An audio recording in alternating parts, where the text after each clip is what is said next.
আজ 5ই সেপ্টেম্বর শুক্রবার। দেখে নিন আজকের বাছাই করা 20টি গুরুত্বপূর্ণ খবর। এই চ্যানেলে প্রতিদিন সকালে ভিডিও পাবলিশ হয়, তাই সকালে উঠেই আমাদের ভিডিও দেখে নিন এবং রাজনীতির সমস্ত খবর পেয়ে যান। নন্দীগ্রামে শুভেন্দুর বিরুদ্ধে রাজীব, তৃণমূলের নির্বাচনী কৌশলে নতুন জল্পনা। 2026 সালের বিধানসভা ভোটে নন্দীগ্রাম কেন্দ্রকে ঘিরে ফের সরগরম রাজনীতি। খবর, বিরোধী দলনেতা শুভেন্দু অধিকারীর বিরুদ্ধে প্রাক্তন মন্ত্রী রাজীব বন্দ্যোপাধ্যায়কে প্রার্থী করার বিষয়টি গুরুত্ব সহকারে বিবেচনা করছে তৃণমূলের শীর্ষ নেতৃত্ব। যদিও রাজীব জানিয়েছেন তাকে কেউ কিছু জানাননি এবং এসব শুধুই গুজব, তবু তার নাম নিয়েই দলের ভেতরে সবচেয়ে বেশি আলোচনা চলছে। নন্দীগ্রামে তৃণমূলের প্রধান সমস্যা স্থানীয় গোষ্ঠীকোন্দল এবং শক্তিশালী প্রার্থী সংকট। সেই কারণে বাইরের মুখ তুলে ধরার পরিকল্পনা করা হচ্ছে। রাজীবকে উপযুক্ত মনে করার পেছনে যুক্তি রয়েছে, 2024 সালের লোকসভা ভোটে তিনি তমলুক অঞ্চলে সাংগঠনিক দায়িত্ব পালন করেছিলেন এবং স্থানীয় রাজনীতির জটিলতা সম্পর্কে তিনি যথেষ্ট অবগত। তবে হিসেব বলছে নন্দীগ্রামে তৃণমূল প্রায় 9,000 ভোটে পিছিয়ে, ফলে রাজীব দাঁড়ালেও জয়ের রাস্তা সহজ নয়। তবুও দলের ধারণা তিনি মাটি কামড়ে লড়াই দিলে ভবিষ্যতে তাকে সম্মানজনক দায়িত্বে পুরস্কৃত করা হবে, যেমনটা হয়েছিল ইন্দ্রনীল সেনের ক্ষেত্রে। বিশেষ তাৎপর্য হল, একসময় শুভেন্দুর ডাকে বিজেপিতে গিয়েছিলেন রাজীব। কয়েক বছর পর তার বিরুদ্ধেই প্রার্থী হওয়ার সম্ভাবনা এখন রাজনৈতিক মহলে আলোচনার কেন্দ্রবিন্দু। ডিটেনশন ক্যাম্প নিয়ে দিলীপ ঘোষের মন্তব্য, কঠিন কিন্তু প্রয়োজনীয় সিদ্ধান্ত। দেশ জুড়ে ডিটেনশন ক্যাম্প চালুর সিদ্ধান্তকে কঠিন হলেও সাহসী পদক্ষেপ বলে আখ্যা দিলেন বিজেপি নেতা দিলীপ ঘোষ। এতদিন বিষয়টি অসমে সীমাবদ্ধ ছিল, তবে নতুন আইনে প্রাথমিক তদন্তে সন্দেহ হলে সংশ্লিষ্ট ব্যক্তিকে ডিটেনশন ক্যাম্পে রাখা যাবে। এই সিদ্ধান্তে আতঙ্ক ছড়ালেও দিলীপ ঘোষের মতে অবৈধ অনুপ্রবেশকারীদের চিহ্নিত করে আলাদা রাখা ও পরে ফেরত পাঠানোই যুক্তিসঙ্গত। বিরোধীরা অভিযোগ করেছে, বিহার ও বাংলার ভোটের আগে বিভ্রান্তি ছড়াতেই বিজেপি এই আইন কার্যকর করেছে। তবে দিলীপের দাবি, আগে সরকারগুলো ভুয়ো ভোটারদের আশ্রয় দিয়েছে, জনবিন্যাস নষ্ট করেছে। মোদী সরকার দেশের স্বার্থকেই অগ্রাধিকার দিচ্ছে। আইন অনুযায়ী সন্দেহভাজন বিদেশিদের মামলা সাধারণ আদালতে নয়, বিশেষ ট্রাইব্যুনালে যাবে এবং প্রাথমিক তদন্তের দায়িত্ব জেলা শাসকদের ওপর ন্যস্ত থাকবে। 2 দিন আগে থেকেই এই আইন সারা দেশে কার্যকর হয়েছে। আমি তালিকা প্রকাশ করে দেব, 1958 দাগির নাম আছে জানালেন শুভেন্দু।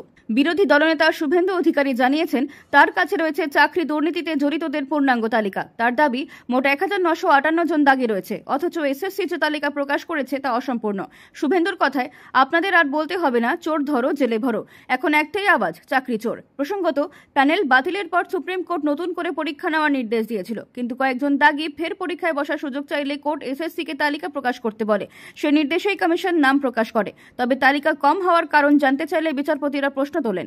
কমিশনের ব্যাখ্যা, সিবিআই তালিকায় যাদের নাম ছিল তাদের সবাই নিয়োগ পাননি। প্রকাশিত তালিকায় কেবল নিয়োগপ্রাপ্ত দাগিদেরই নাম রয়েছে। এরই মধ্যে শুভেন্দু আশ্বাস দিয়েছেন তিনি শিগগিরই সম্পূর্ণ তালিকা প্রকাশ করবেন। অযোগ্যদের জন্য মানবিক সমাধানের ইঙ্গিত দিলেন মমতা। শিক্ষক দিবসের অনুষ্ঠান মঞ্চ থেকে এসএসসি নিয়োগ ইস্যুতে নতুন বার্তা দিলেন মুখ্যমন্ত্রী মমতা বন্দ্যোপাধ্যায়। ধনধান্য অডিটোরিয়ামে বক্তৃতা দিতে গিয়ে তিনি জানান, নিয়োগ প্রক্রিয়া দ্রুত শেষ করার উদ্যোগ চলছে। তার কথায়, 2025 জনকে নিয়োগ দেওয়া হয়েছে। 56,000 শূন্য পদের মধ্যে 35,000 বিজ্ঞপ্তি প্রকাশিত, আরও 21,000 পদ হাতে রয়েছে। 2 থেকে 3 মাসের মধ্যেই প্রক্রিয়া শেষ হবে। মুখ্যমন্ত্রী বলেন, যোগ্য প্রার্থীদের জন্য পরীক্ষা চালু রয়েছে, তারা আবার নিজেদের যোগ্যতায় চাকরি ফিরে পাবেন। পাশাপাশি বয়সসীমা পেরিয়ে যাওয়া প্রার্থীদের ক্ষেত্রেও সহানুভূতিশীল অবস্থান নেওয়া হবে। সবচেয়ে তাৎপর্যপূর্ণ মন্তব্য ছিল অযোগ্যদের নিয়ে। মমতা জানান, যারা দীর্ঘদিন কাজ করেও আজ আইনি জটিলতায় অযোগ্য বলে গণ্য হচ্ছেন, তাদের গ্রুপ সিতে সুযোগ করে দিতে আইনি আলোচনা চলছে। তার দাবি, সরকার বিষয়টিকে মানবিক দৃষ্টিভঙ্গি থেকেই বিবেচনা করছে। বিধানসভায় ফের চরম উত্তেজনা। শুভেন্দু অধিকারীর পর এবার বিজেপির মুখ্য সচেতক শঙ্কর ঘোষকে সাসপেন্ড করলেন স্পিকার। ঘটনাকে কেন্দ্র করে বৃহস্পতিবার অধিবেশন কক্ষে তুমুল হট্টগোল শুরু হয়। স্লোগান তোলেন বিজেপি বিধায়করা।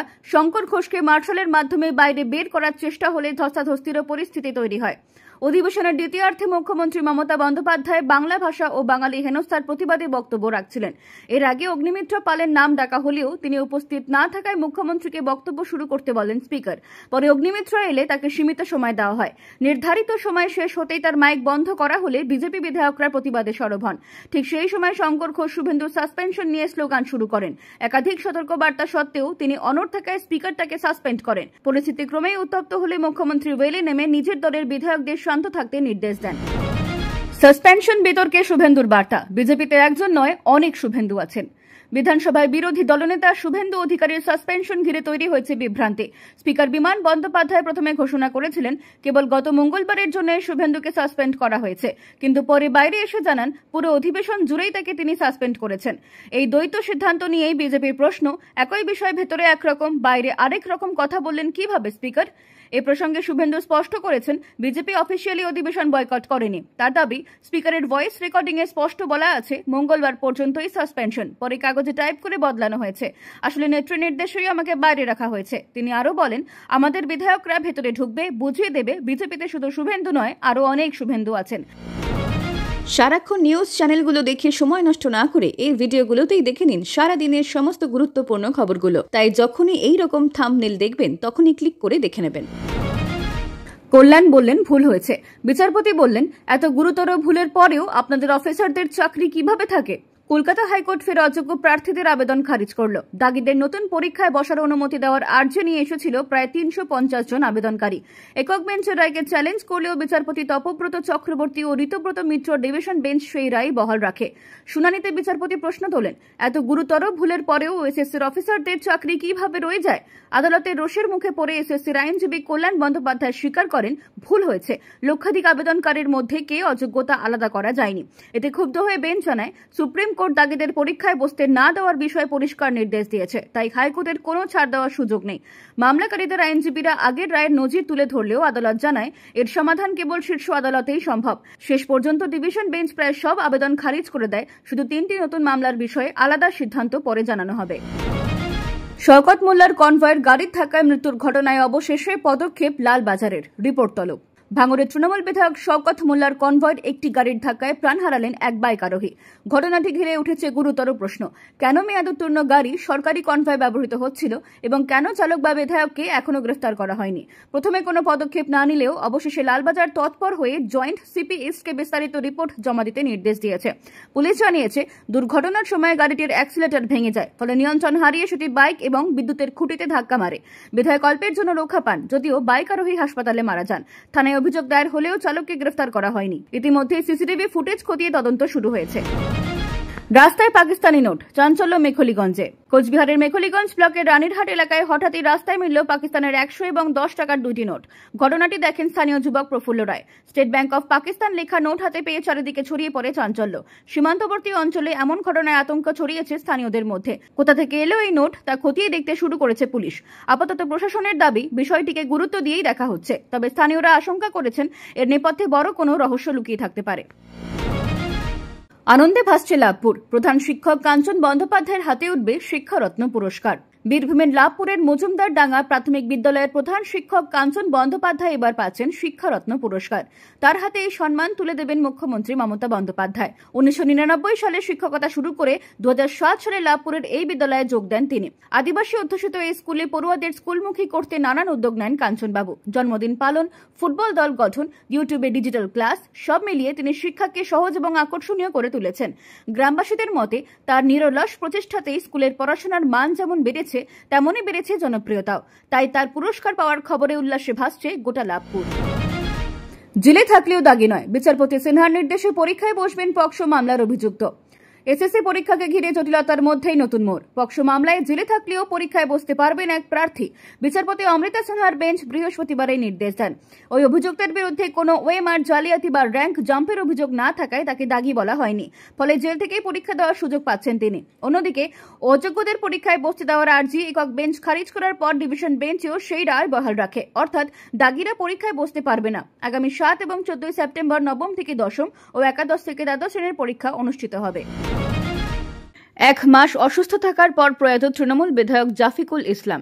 প্রয়াত হলেন ডোমকলের তৃণমূল বিধায়ক জাফিকুল ইসলাম। দীর্ঘ অসুস্থতার পর কলকাতার এক বেসরকারি হাসপাতালে শেষ নিঃশ্বাস ত্যাগ করেন তিনি। গত জুলাই আচমকা অসুস্থ হয়ে প্রথমে মুর্শিদাবাদের চিকিৎসাধীন ছিলেন, পরে গ্রিন করিডোরের মাধ্যমে কলকাতায় আনা হয়। তখন রক্তবমি ও হিমোগ্লোবিন কমে যাওয়ায় পরিস্থিতি গুরুতর হয়ে ওঠে। 2023 নিয়োগ দুর্নীতি মামলায় সিবিআই তার বাড়ি তল্লাশি চালিয়ে নগদ টাকা উদ্ধার করেছিল, যদিও তিনি দুর্নীতির অভিযোগ অস্বীকার করেছিলেন। রাজনৈতিক জীবনে প্রথমে কাউন্সিলর, পরে পুরপ্রধান এবং শেষে বিধায়ক হন জাফিকুল।